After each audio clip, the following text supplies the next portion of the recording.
ఒక పాలిట్ బ్యూరో సభ్యుడు గొట్టంగాడి ఎంపీ అన్నాడు, అయినా స్పందన లేదు. 50 మంది కార్పొరేటర్లు 64 మంది పోటీ చేస్తే 50 మంది ఓడిపోయారు. సరే, గెలిచేవాళ్ళు ఓడిపోయేవాళ్ళు అది తర్వాత సంగతి. వీళ్ళ ప్రెస్ మీట్ వల్ల పార్టీ చల్లా చెదురైపోయింది.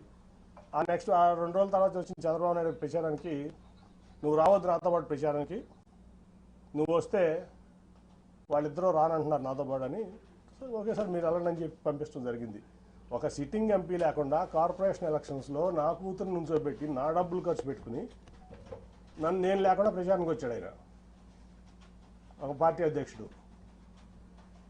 అట్లాగే అంతకుముందు మీకు అసలు యాక్చువల్గా చెప్పాల్సింది ఏంటంటే, రాబిన్ శర్మ టీము నేను నెట్టనారాయణ గారు కూర్చుంటే వచ్చి, సార్ మన పార్టీకి 5 సీట్ల కంటే ఎక్కువ రావట్లేదు ఎలక్షన్లో, దీనికి అసలు మరి ఏం చేస్తారో తెలియదు అంటే, నువ్వు ఆ రిపోర్ట్ ఎక్కడ బయట పెట్టమాక, మీరు నెట్టనారాయణ గారు సాక్ష్యం దీనికి, నువ్వు ఆ రిపోర్ట్ ఎక్కడ బయట పెట్టమాక, నేను చూసుకుంటాను. ఆల్రెడీ రంగంలో ఉన్నారు 64 మంది, నీరు గారిపోతారు, చాలా ఇబ్బంది పడతారు, సెల్ఫ్ కాన్ఫిడెన్స్ కోల్పోతారు, అసలు ఎక్కడ బయట పెట్టమాక నేను చూసుకుంటానని చెప్పి నేను ఫండ్ చేసి, ఏ ₹1 పార్టీ కానీ ఆడ ఇన్ఛార్జ్ కానీ ₹1 ఇవ్వాలి ఒక క్యాండిడేట్కి, మొత్తం నేను ఫండ్ చేసి నేను నుంచోబెట్టి నేను గెలిపిస్తే వీళ్ళు మొత్తం చెడగొట్టారు.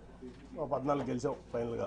ఓకే, అదంతా అయిపోయింది. కానీ ఇక్కడ ఏంటంటే, ఒక పార్టీ అధ్యక్షుడు ఒక పార్టీ ఎంపీని ప్రోటోకాల్కి విరుద్ధంగా నువ్వు రావద్దని ఏమంటున్నాడు, మరిచ్చా పార్టీ కోసం ఆయన కోసం.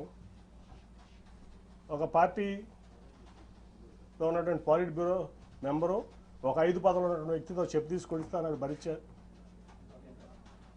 అట్లాగే గొట్టంగాడు అనిపించారు, భరించా. ఏం చేయాలి నేను? ఎన్ని అవమానాలు పడాలి? అయిపోయింది రోజువారీ అవమానాలు. తర్వాత నేను ఒక రోజు వెళ్ళి ఆయనతో చెప్పాను, సార్ మీకు ఇష్టం లేకపోతే చెప్పండి నేను తప్పుకుంటాను ఎంపీగా అంటే, లేదు లేదు నువ్వే ఉండాలి. 10 మంది ముందు చెప్పాను, నేను ఒకళ్ళు కాదు. ఆ రోజు వల్లరామయ్య గారు ఉన్నాడు, నెట్టం రఘురామ్ గారు ఉన్నాడు, పార్టీ ఇన్ఛార్జ్లు అందరూ ఉన్నారు, 7 ఇన్ఛార్జ్లు.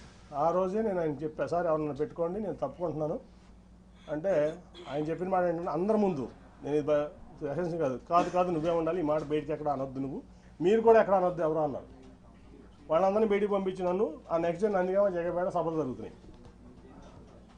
లేదు నువ్వు ఆ మాట అనమాక, నువ్వే నుంచోవాలి ఎంపీగా, మళ్ళీ నువ్వు లేకపోతే పార్టీ ఇబ్బంది పడుతుంది, రేపు జగపేటకు నందిగామ సభకు కూడా నువ్వు రావాలి, లేకపోతే సభలో సక్సెస్ అవ్వని చెప్తే, ఓకే సార్ మీరు ఏది చెప్తే అది చేస్తారు, కానీ అవమానాలు నేను భరించలేకుండా ఉన్నాను, వీళ్ళతో కలిసి పనిచేసే పరిస్థితి నాకు లేదు, కాబట్టి నా రిలీఫ్ ఇప్పిస్తున్నా అంటే ఒప్పుకోలేదు ఆయన.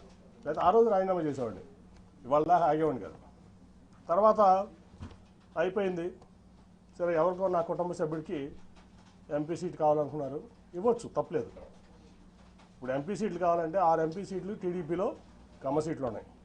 విశాఖపట్నం, రాజమండ్రి, ఏలూరు, విజయవాడ, గుంటూరు, నరసరావుపేట.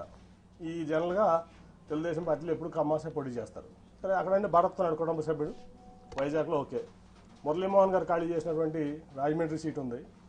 అలాగే నాగండి బాబు అంటున్నటువంటి ఏలూరు సీట్ ఉంది. ఇటు పక్క గుంటూరు గల్లా గారు పోటీ చేయాలంటున్నారు. అటు పక్క నరసరావుపేటలో అభ్యర్థులు, అక్కడికి వచ్చు కదా. ఇక్కడ తీసుకొచ్చి ఇన్ఛార్జ్లు అందరికీ ఇతర ఎంపీ అని చెప్పి నాకు చెప్పకుండా